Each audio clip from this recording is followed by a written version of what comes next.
আমন্ত্রণ জানাচ্ছি প্রিয় দর্শক মানচিত্রের নিয়মিত আয়োজন কথোপকথনে।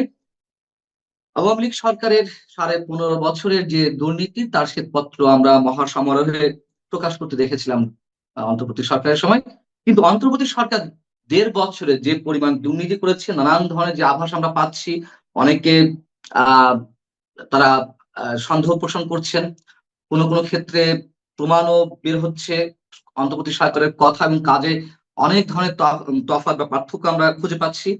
সেই সব জায়গা থেকে এই সরকারের দুর্নীতি শ্বেতপত্র আদৌ প্রকাশ করা হবে কিনা, না করা হলে কেন হবে না, সেসব বিষয় নিয়ে আমরা কথা বলবো। পাশাপাশি অন্তর্বর্তী সরকার যে ক্ষমতা ধরে রাখার চেষ্টা করছিল কোনো কোনো উপদেষ্টা তাদের, কেন নির্বাচন দিতে বাধ্য হলো একটা সময়, সেসব নিয়ে আমরা আলোচনা করব। এ বিষয়ে আলোচনার জন্য আমাদের সঙ্গে যুক্ত রয়েছেন সিনিয়র সাংবাদিক এবং কলামিস্ট মাসুদ কামাল। সাংবাদিক মাসুদ কামাল, আপনাকে স্বাগত জানাচ্ছি। আমি প্রথমে একটু জানতে চাই যে বিএনপি সরকারের উপরে মানুষ আস্থা রেখেছে, খুব স্বাভাবিক, এবং তারেক রহমান যেসব কথাবার্তা বলছেন আমরা তার উপর আস্থা রাখতে চাই। আহ শুল্কমুক্ত গাড়ি কেউ নিবে না, দুর্নীতির বিরুদ্ধে এক ধরনের জেহাদ পরিচালনা করা হবে। সেই জায়গা থেকে যদি আমরা আশা করি যে অন্তর্বর্তী সরকারের বিরুদ্ধে এখন যে ধরনের কথাবার্তা বের হচ্ছে, খোদ সিপিডি থেকে নানান ধরনের প্রশ্ন উত্থাপিত হচ্ছে, আপনি কি মনে করেন যে আমাদের এই আশাটা কি বাস্তবে প্রতিফলন ঘটবে? তারেক রহমান দুর্নীতি কোনো শ্বেতপত্র প্রকাশ করবেন? দেখেন, দুর্নীতির শ্বেতপত্র প্রকাশ করলে কি হয়? আমরা এই যাবত তো অনেক দুর্নীতির শ্বেতপত্র দেখছি। সেই শ্বেতপত্র দিয়ে কি হয়েছে? কোন রাজ্যের শ্বেতপত্রের উপর ভিত্তি করে এ পর্যন্ত কোন রকম মামলা মোকদ্দমা, কোন রকম শাস্তি দেওয়ার দেখছেন আপনি? এই জীবনে দেখছেন? দেখেন নাই না, তো। কিন্তু আওয়ামী লীগ সরকারের কি যারা হয়েছে? ছিল জড়িত তাদের বিরুদ্ধে তো অনেক ধরনের অ্যাকশন নেওয়ার আপনি তৎপরতা দুর্নীতির চলছিল। বিরুদ্ধে মামলা করেন, শ্বেতপত্র করবেন কেন? শ্বেতপত্র করা আমার মনে হয় খারাপ। আমি মনে করি খারাপ কেন? শ্বেতপত্র করা মানে হলো শ্বেতপত্র অনেক কিছু বিশ্বাসযোগ্য কিনা আমার সন্দেহ আছে। যেমন এই সিপিডি আওয়ামী লীগ সরকারের উপর একটা দুর্নীতির উপর একটা শ্বেতপত্র করছে। ওই শ্বেতপত্র নিয়ে এমন এমন এমন ফিগার আছে যে ফিগার নাকি অকল্পনীয়, অবিশ্বাস্য। এবং অনেক ইকোনমিস্ট পর্যন্ত বলছে যে এটা তো আমাদের বাজেটের চেয়েও বেশি। তো এখন এগুলি আসলে কতটুকু সত্য, কতটুকু স্পেকুলেশন, এটা বলা বড় কঠিন। এবং এটা থাকলে কি হয় জানেন? এটা থাকলে বরং সুবিচারটা হয় না। আওয়ামী লীগের গভর্নমেন্টের যে শ্বেতপত্র সেটা বিচার হয়েছে? হয় নাই তো। আমি বলবো যে অন্তর্বর্তীকালীন সরকারের যদি কেউ দুর্নীতি করে থাকেন, বরং সরকারের যেটা উচিত হবে, শ্বেতপত্র টেতপত্র বোগাস। সরকারের উচিত হবে কি জানেন?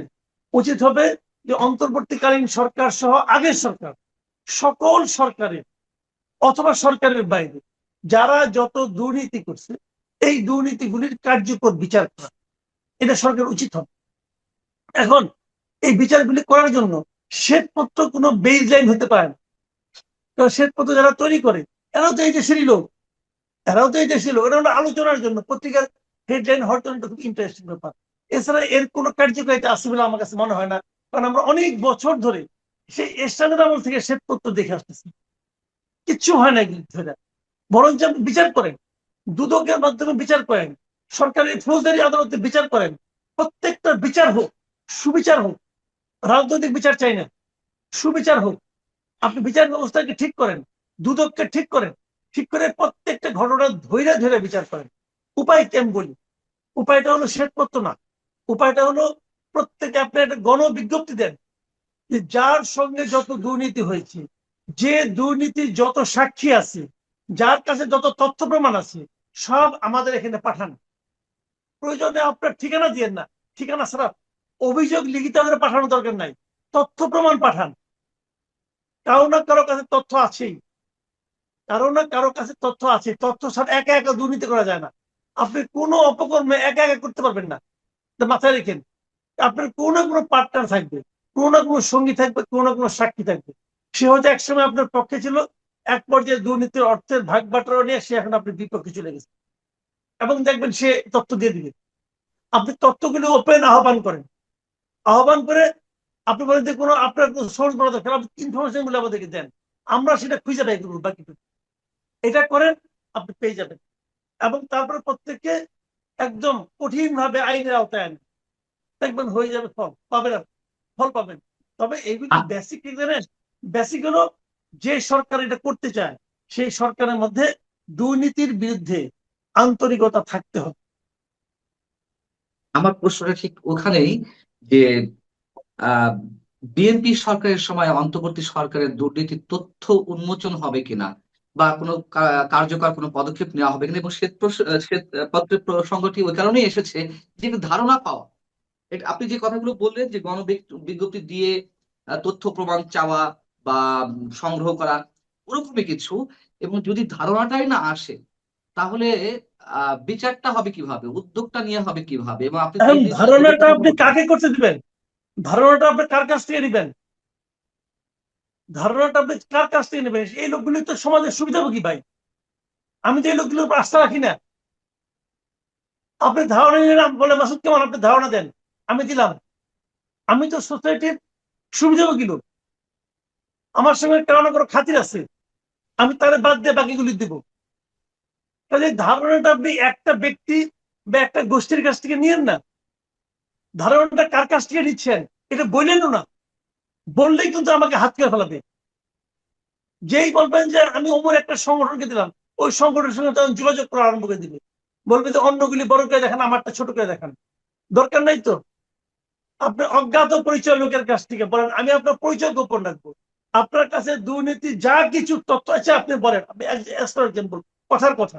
আপনি একটা প্রতিষ্ঠানকে দায়িত্ব দিলেন, ধরেন সুজনকে দায়িত্ব দিলেন, ভাই আপনি একটু দুর্নীতির উপর একটা শ্বেত করতে পারেন, তারা কিন্তু অনাগ্রহী হবে না, আগ্রহের সঙ্গে শুরু করবেন।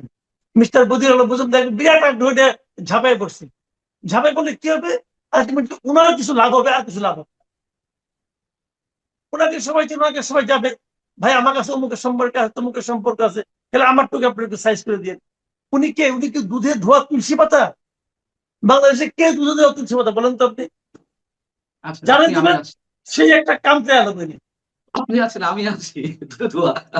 এটাকে হঠাৎ করে বলতে আমি পারি। আপনি পরীক্ষিত না, শুনেন পান না, বড় বড় ডায়লগ দিয়ে লাভ নাই। বড় বড় ডায়লগ, আমি আমি আপনার পরীক্ষিত না। আমরা মনে করতেছি আমি আছি, আপনি না, মনে করতেছেন আপনি আছেন, কিন্তু যেটুকু সুযোগ পেয়েছেন, যেটুকু সুযোগ পেয়েছেন, আমি যতটুকু পেয়েছি অন্তত সেই জায়গা থেকে বলতে পারবো, হলফ করে বলতে পারবো যে আমরা দুধে ধোয়া। যেটুকু সুযোগ পেয়েছি, অন্তত সেই হ্যাঁ, সুযোগে তো আমরা গা ভাসিয়ে দেইনি। এটা বলা যায় না ভাই, এটা বলি না, বলি না। ধরুন আপনার সম্পর্কে এক দুর্নীতি অভিযোগ আসলো, আমি বলবো যে পান্নার সম্পর্কে এক দুর্নীতি অভিযোগ পাইছি, এটা হয়তো একটু দেখি, পান্নার সঙ্গে আলাপ করে দেখি।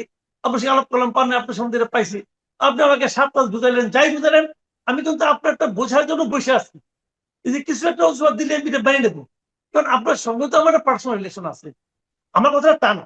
আমার কথাটা হলো কি, আপনি যদি রিয়েলি জাজ করতে চান, তাহলে তথ্য নেন, ডিসিশন নিয়েন না, সাজেশন নিয়েন না, ইনফরমেশন নেন।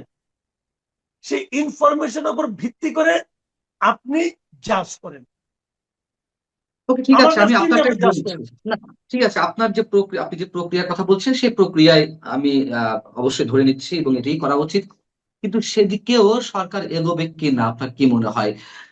যেহেতু বিএনপির যে 3-4 দিনের নানান পর্যায়ের মন্ত্রী যে কথাবার্তা, যে সততার বয়ান আমরা শুনছি, সেই জায়গা থেকে মনে হয় যে আসলেই তারা ইচ্ছুক গত সরকার মানে ইন্টারিম গভর্নমেন্টের যাদের বিরুদ্ধে অভিযোগ রয়েছে তাদের দুর্নীতি তদন্ত করতে, নাকি সারা বছর আমরা যা শুনে আসছিলাম যে একটা সেফ এক্সিট চাই উপদেষ্টা, সেই সেফ এক্সিটের এক ধরনের প্রি কন্ডিশনের মধ্য দিয়ে তাদেরকে সেফ এক্সিটের ব্যবস্থা করে দেওয়া হতে পারে?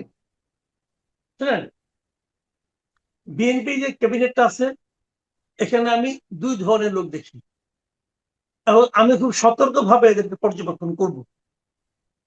আগামীতে আমি দুইটা গ্রুপ করার চেষ্টা করব। একটা গ্রুপে দৃশ্যত রয়েছেন তারেক রহমান, আর একটা গ্রুপে বাকিরা, পরস্পরের প্রতিদ্বন্দ্বী, এটা আমি বলছি না। তারেক রহমান একটা অবস্থান নিয়েছেন, উনি কিছু কিছু কাজ করছেন যা নাকি স্বাভাবিক নয়। উনি কিছু কিছু মানে আপনার পদক্ষেপ নিয়েছেন যা নাকি অনেকের কাছে প্রত্যাশিত নয়, কিন্তু আমার কাছে খুব ভালো লাগতেছে। এখন এইগুলি তার ক্যাবিনেটের আর কে কে অনুসরণ করবে, এই ব্যাপারটা আমার আপনাকে নিয়মিত পর্যবেক্ষণ করতে হবে। এই পর্যবেক্ষণ করলে আমরা দেখবো যারা যারা ওনার সঙ্গে মিল মিল দিচ্ছেন, মুখে কি বলছেন that is not important. Important হলো যে কার কার কাজ করুন আমরা তা দেখছি। দেখেন, উনি সংসদীয় সভায় সিদ্ধান্ত নিয়েছেন যে এমপিরা শুল্কমুক্ত গাড়ি দিবেন না। প্লট নেবেন না। ওনারা 212টা এমপি পেয়েছেন। আমার তো মনে হয় 212 জনের মধ্যে 200 জনের মন ভেঙে গেছে, 200 জনের হৃদয় ভেঙে চুরমার হয়ে গেছে যে এটা কি কয়। আমি বলে গাড়ি দিব না, আমি তো অলরেডি গাড়ি কিনে গাড়ি বিক্রির গ্রাহকও ঠিক করে ফেলাইছি, আর এখন আবার গাড়ি দিতে পারবো না। এরা তো কেউ, যারা নাকি শুল্ক মুক্ত গাড়ি নিচ্ছে এ পর্যন্ত, তারা তো কেউ 2-3 কোটি টাকার কম দামে কোনো গাড়ি নেয় নাই। সেই গাড়ি আবার তারা বিক্রিও করে ফেলেছে, গ্রাহকও ফেলেছে যে ওই গাড়ি 6 কোটি টাকা বেচবে, তাও যে কিনবে তার 2 কোটি টাকা লাভ হবে। এটা সব ঠিকঠাক তো? এই সময় নেতা কয় যে আমরা কেউ গাড়ি নিব না, এটা কোনো কথা? এটা কি মনে সয়? কানে সয় কিন্তু মনে তো সয় না। তো এই যাদের মনে সয় না তাদেরকে আমাদেরকে চিহ্নিত করতে হবে একটা একটা। উনি বলছেন প্লট দেবো না, আর যদি প্লটই না পাইলাম তাহলে এমপি লাভ কি? এগুলো তো ভাই ন্যায় নাই কে বলুন তো, আপনি ন্যায় নাই কে? এখন তারেক রহমান বলছেন দিবে না, এখন কার কার মনে দুঃখ পাইছে দেখতে হবে। আবার উনি বলছেন যে আমি আমার গাড়িতে যাব, আমার গাড়ির তেল আমি কিনবো, ড্রাইভারের বেতন আমি দিব। ওকে ফাইন, আমরা অবজার্ভ করি এখন আর মন্ত্রীদের মধ্যে কে কে কাজটা করে, কে কে করে। ভাই এই মন্ত্রীদের মধ্যে সবাই তো কোটি কোটি, তালিকা তো দেখলাম। তারা কি নিজেরা একদিন গাড়ি চড়তো না? চড়তো। তো মন্ত্রী হওয়ার পর সরকারি অর্থের গাড়ি চড়তে হবে কেন? ওনার তো গাড়ি আছে, ওইটাই চলেন। আপনি তো দেশ সেবা করতে আসছেন না ভাই। তার প্রমাণ একদম খুব ভালো পয়েন্টে ধরছে। আপনি ওয়েস্টার্ন ওয়ার্ল্ডে যান না কেন? আপনি ইংল্যান্ডে যান, ইংল্যান্ডের কোনো মন্ত্রীর জন্য কোনো বাড়ি নাই, ইংল্যান্ডের কোনো মন্ত্রীর জন্য কোনো বাড়ি নাই। তো এখন খালি একমাত্র প্রাইম মিনিস্টার ছাড়া ওই ডাউনিং স্ট্রিটের 10 নম্বর ডাউনিং স্ট্রিট, আর বোধহয় 11 নম্বর না 9 নম্বর আরেকটা জানে আছে কার জন্য, বোধহয় স্পিকারের জন্য না কার জন্য। এই 2টা বাড়ি কেমন আছে সরকারি বাড়ি, আর বাদ বাকি সব মন্ত্রীরা নিজের বাইর থেকে আসে। কেউ কেউ ট্রামেও আসে, মেট্রোতেও আসে, আসে তো ভাই। তো উনি যেটা দেখে আসছেন, উনি দেখেই তো বলছেন যে ভাই গাড়ি আমরা নিবো না নিজেরটা। বাড়িও নিয়েন না, বাড়ি দিতে হবে কেন আপনাকে? বাড়ির সঙ্গে আপ্যায়ন ভাতা, জামাদার, দফাদার, ওয়াশিং মানে ওয়াশ করার জন্য ধোবা, এইসব আপনাকে নিতে হবে কেন? নিয়েন না। তো এখন উনি যেটা করেছেন এটা কে কে ফলো করে আমরা দেখি। এই পর্যন্ত তো কেউ বলে নাই যে আমি, ভাই আপনি মন্ত্রী হয়েছেন রে ভাই, একটা গাড়ির ড্রাইভারের আর তেলের কয় টাকা? ওই যে 450 লিটার পাবে প্রতি মাসে, ওইটা বেচবে। মানে এদের মানে নজরটা এত ছোট যে ওই 450 লিটার তেলের দামটাও তারা মানে ছাড়তে চায় না। এরা তো মন্ত্রী বসে গেছে। এখন এই বিষয়গুলো ইম্পর্টেন্ট। দেখেন কে কে ফলো করে, যদি ফলো না করে তাহলে তাদেরকে সন্দেহের খাতায় রাখেন। আর যারা ফলো করে দেখেন, তারেক রহমান অনেক কিছু চালু করতেছেন কিন্তু, এবং আমি তো মনে করি তারেক রহমান তার সঙ্গে মন্ত্রিত্ব করাটাকে ডিফিকাল্ট করে দিচ্ছে। তার বাপ বলছিল না, I will make politics difficult. এখন উনি হয়তো বলে দিচ্ছে যে I will make ministry difficult. দেখা যাক কি হয়, ওয়েট করি আমরা। কাজেই দুর্নীতি উনি যদি চান পারবেন, উনি না যদি সেটা না হয় এই সরকারের সময়, চলমান সরকারের সময় যারা মন্ত্রিসভার সদস্য আছেন তাদের ক্ষেত্রে বলছেন। আমার প্রশ্নটা ছিল যে সেফ এক্সিটের বিষয়ে অন্তর্বর্তী সরকারের যে উপদেষ্টা আছেন তাদের ক্ষেত্রে, যেমন ফয়েজ আহমেদ তোয়েব একজন বিশেষ সহকারী, তিনি সরকার থাকাকালীন সময়ে কোনো ধরনের জিও ছিল না, গভর্নমেন্ট অর্ডার ছিল না, তিনি চলে গেলেন দেশের গণ্ডি পার হয়ে। তার বিরুদ্ধে 550 কোটি টাকার আত্মসাতের অভিযোগ রয়েছে। আসিফ মাহমুদ সজীব ভুঁইয়া, যিনি সাবেক সাবেক ছাত্র উপদেষ্টা ছিলেন, একজন স্থানীয় সরকার বিষয়ক মন্ত্রণালয়ের দায়িত্বে ছিলেন, তার এপিএস এর বিরুদ্ধে শত শত কোটি টাকা দুর্নীতি অভিযোগ উঠলো। স্বাস্থ্যমন্ত্রী নুরজাহান বেগম, তার এপিএস এর বিরুদ্ধে দুর্নীতি অভিযোগ উঠলো। উপদেষ্টাদের কারো কারো বিরুদ্ধে দুর্নীতি অভিযোগ রয়েছে।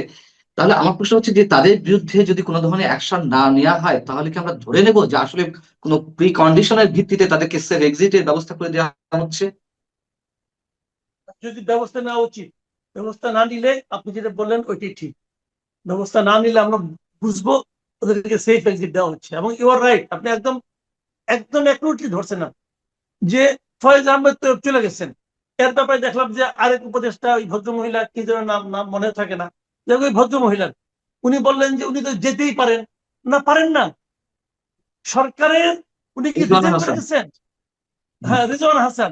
উনি যে বলছেন উনি উনি ওখান থেকে আসছিলেন আবার চলে গেছেন। না রে ভাই, আসলাম আর চলে গেলাম, এটা কি যে বিকেল বেলা আমরা ছোটবেলায় খেলতাম গোল্লাছুট, খেলাম, অর্ধেক খেলা খেলাম, আমি গেলাম, আমার বাবা আবার ডাকতেছে, ওই আসলাম আর গেলাম, এটা ভাই গুল্লা ওষুধ খেলা না।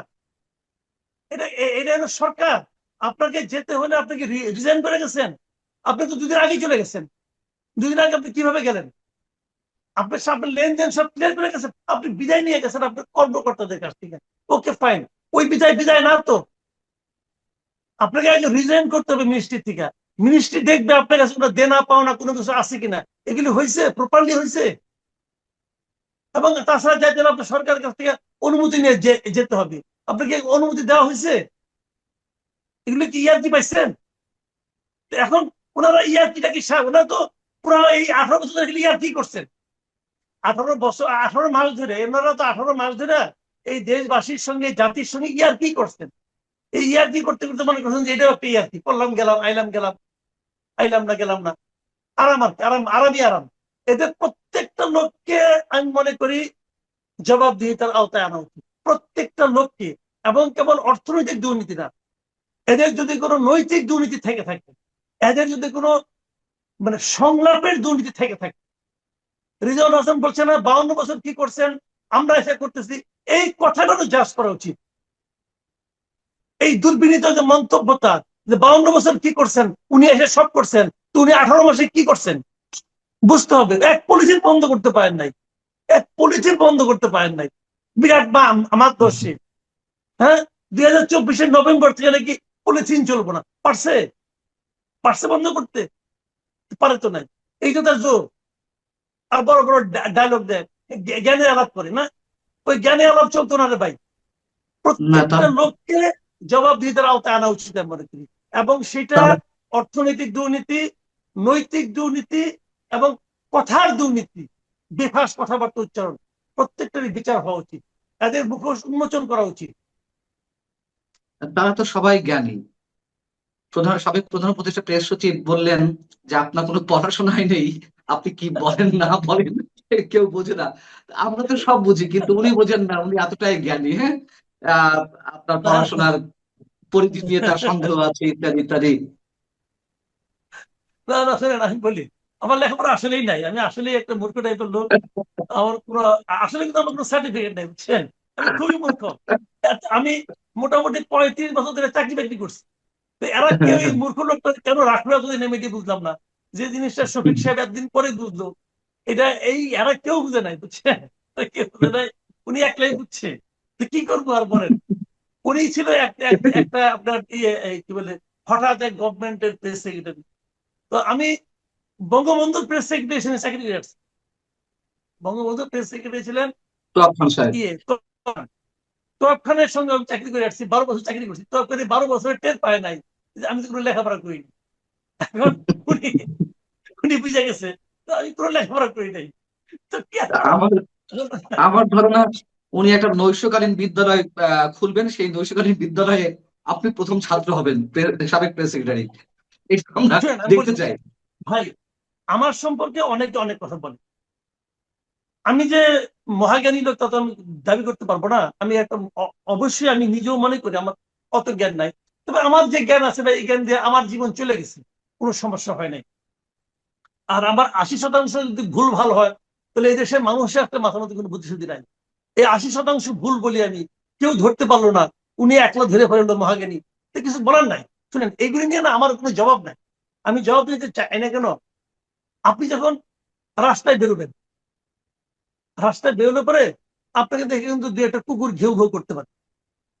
এখন আপনি কি যেই তাকে বলবেন, ভাই কুকুর, তুমি কেন ঘেউ ঘেউ করতেছো, তোমার তো আমাকে দেখে ঘেউ ঘেউ করা ঠিক না, এটা আপনি বলবেন? বললে আপনি কয়জনকে বলবেন? বলতে তো পারবেন না। আবার ধরেন, সেই কুকুরটা যদি কোনো একটা ভাগ্য বলে কোন একটা বড় লোকের বাসার কুকুর হয়ে যায়, সেই বাসায় সে নিয়মিত এসি রুমে থাকে, সেখানে তাকে নিয়মিত খুব দামি দামি 5 স্টার হোটেল থেকে খাবার এনে খাওয়ানো হয়, তবু তো সে কুকুরই থাকে না। তার কিন্তু চরিত্র চেঞ্জ হয়ে থাকে, চেঞ্জ হয়ে যায় না। তো এইগুলো নিয়ে আমি কি করতে পারি? এগুলো তো আমার কিছু করার নাই। আমাকে কিছু যে করার যে নেই, যা বলে অবশ্যই কিছু করুক, করার নেই। আমাদের মানে শোনা ছাড়া তার কাজ নাই। মাঝে মাঝে কৌতুক অনুভব করি, ওকে ফাইন, নো প্রবলেম। আমি একটা শেষ প্রশ্ন করি আপনার কাছে, এটা উত্তর নিয়ে আমরা শেষ করব। সেটা হচ্ছে যে মানুষ জীবনে একটি প্রতিবেদন বেরিয়েছে, আপনি নিশ্চয়ই দেখেছেন, যে সাবেক সরকারের এবং অন্তর্বর্তী সরকারের ৩ উপদেষ্টা ক্ষমতা ধরে রাখতে চাইছিল এবং তারা নানান ধরনের ব্লু প্রিন্ট করছিল। এই ব্লু প্রিন্টের অংশ হিসেবে নানান ধরনের ম্যাটিকুলাস ডিজাইন তারা এপ্লাই করছিল। এবং আমরা তো অনেকেই যেমন সন্দেহ পোষণ করছিলাম যে আদৌ সরকার নির্বাচন দেয় কিনা, ডক্টর ইউনূস নির্বাচন দেয় কিনা, অথবা আপনি সন্দেহ করছিলেন নির্বাচন দিলেও সেটি নিরপেক্ষ হয় কিনা। এবং 18 মাসে সরকার যা যা আমাদের সামনে উপস্থাপন করেছে, নানান ধরনের সন্দেহ সংশয় আমাদের মতো সাধারণ মানুষের মনে উঠেছিল। এবং এটাও সত্যি কথা, আমরা অব্যাহতভাবে কথা বলছিলাম, সংশয় প্রকাশ করছিলাম, এবং রাজনৈতিক দলগুলো থেকে, মানে বিএনপি থেকে শুরু করে রাজনৈতিক দলগুলো এক ধরনের অব্যাহত চাপ ছিল বিধায় আমি মনে করি এই নির্বাচনটি দিতে বাধ্য হয়েছে ডক্টর ইউনূস, এবং অবশ্যই সেনাবাহিনীর একটি চাপ ছিল। কিন্তু এই যে আহ এক ধরনের ষড়যন্ত্র, এই ষড়যন্ত্রের কি তদন্ত হবে না? এই ষড়যন্ত্রকারীদের বিচার হবে না? আমি বলি আপনাকে ষড়যন্ত্র ব্যাপারটা কি, আমি কিন্তু কখনোই বলি নাই, মানে আপনার ওই জুন মাসে তো বোধহয় মিটিংটা হলো ইয়ের সঙ্গে, তারেক রহমানের সঙ্গে লন্ডনে। লন্ডনে। হ্যাঁ, ওই 15ই জুন বোধ হয়। ওই ওই মিটিংটার পরে আমি একবারের জন্যও বলি নাই যে নির্বাচন ফেব্রুয়ারির হবে না। আমি সব সময় বলেছি নির্বাচন ফেব্রুয়ারিতে হবে। তখন আমার নানা রকম ইকুয়েশন ফেব্রুয়ারিতে। হ্যাঁ, আমি নির্বাচন কতটা ভালো হবে এটা নিয়ে সন্দেহ পোষণ করছি। মানে উনি বলেছিলেন ইতিহাসের শ্রেষ্ঠ নির্বাচন দেবেন, আমি ওইটা নিয়ে সন্দেহ পোষণ করছি যে এটা নির্বাচন ইতিহাসের শ্রেষ্ঠ নির্বাচন হওয়ার কোনো প্রশ্নে ওঠে না।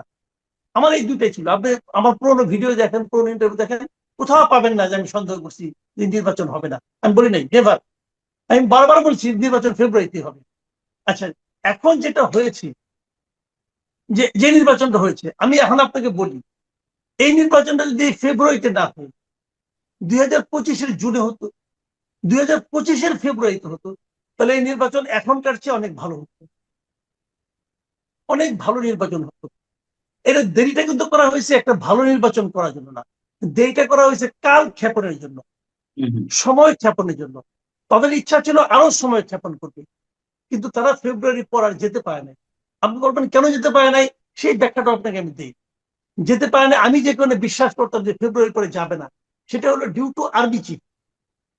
আর্মি চিফ বলেছিল না যে 18 মাসের মধ্যে নির্বাচন হতে পারে। এই 18 মাস কিন্তু ফেব্রুয়ারিতে হয়। উনি 18 মাস 4 দিন সময় নিয়েছেন। ঠিক 18 মাস 4 দিনের মাথায় নির্বাচনটা হয়েছে। ফেব্রুয়ারিতে না করলে উনি বিপদে পড়তেন, সিম্পলি বিপদে পড়তেন। এবং এই জন্যই নিজের বিপদকে রক্ষা করার জন্য উনি 18 মাসের মধ্যে এই নির্বাচন যে হয়েছে, এই 18 ইয়ার মধ্যে, ফেব্রুয়ারির মধ্যে, এদের এই মতলব ছিল একটা, আরো দীর্ঘায়িত করা যায় কিনা, সেই মতলবটাকে থামিয়ে দিয়েছেন আর্মি চিফ। একদম স্ট্রেট হইতে আমি যেটা মনে করি, কাজে নির্বাচন এই ফেব্রুয়ারিতে হওয়ার জন্য যদি কৃতিত্ব কারো থাকে, তাহলে আর্মি চিফের আছে, এদের না। এরা বোগাস, এরা হলো যতদিন থাকা যায়। তখন এরা মনে করেন হঠাৎ করে আচমকা লটারি পাওয়ার মতো করে একটা মন্ত্রিত্ব পেয়ে গেছে, ছাড়বে কেন ভাই, আরামই আরাম, আরামের কোনো শেষ নাই। তারপরে বন্ধু বান্ধব ইয়ার দোস্ত সবকে আইনে নিয়ে মন্ত্রী কারো প্রতিমন্ত্রী বানাই দিছে, নিজের মামলাগুলি উঠাই নিছে, নিজের ব্যবসা প্রতিষ্ঠানগুলি সরাই করে নিছে, ধাম ধাম করে। আমি তো মনে করি এই সমস্ত এবং তারপরে কি করছে, দেশটাকে আমেরিকার কাছে, আমেরিকার করদ রাজ্যে পরিণত করার জন্য যা যা করার তাই করছে। আমি তো মনে করি এদের সবার বিরুদ্ধে এই সমস্ত অপরাধে মামলা হওয়া উচিত, এবং সবচেয়ে আগে মামলা হওয়া উচিত ডক্টর মোহাম্মদ ইউনূসের বিরুদ্ধে। উনি তো মূল লোক, উনি হলো মূল লোক এই সমস্ত আকাম কুকামে, ওনার বিরুদ্ধে মামলা হওয়া উচিত। এবং ওনার প্রত্যেকটা মামলা যেগুলো নির্ভয়া দেশে উঠাই নিছে, প্রত্যেকটা মামলা আবার নতুন করে ই করা উচিত, এবং সেগুলো জাজ হওয়া উচিত। যেগুলো যেগুলো যদি মুক্তি পাবেন পাবেন, যদি প্রমাণ হয় যে ভুয়া মামলা হবে। কিন্তু নির্ভয়া দেশে মামলা তুলে নেওয়া, এর চেয়ে বড় অন্যায় আর পৃথিবীতে থাকতে পারে না। মামলা আবার নির্ভয়া দেশে উঠে কি হবে, মামলা যখন কোর্টের কাছে গেছে, কোর্ট ঠিক করবে এই মামলা কি রেজাল্ট হবে। নির্ভয়া দেশে উঠায় কিভাবে,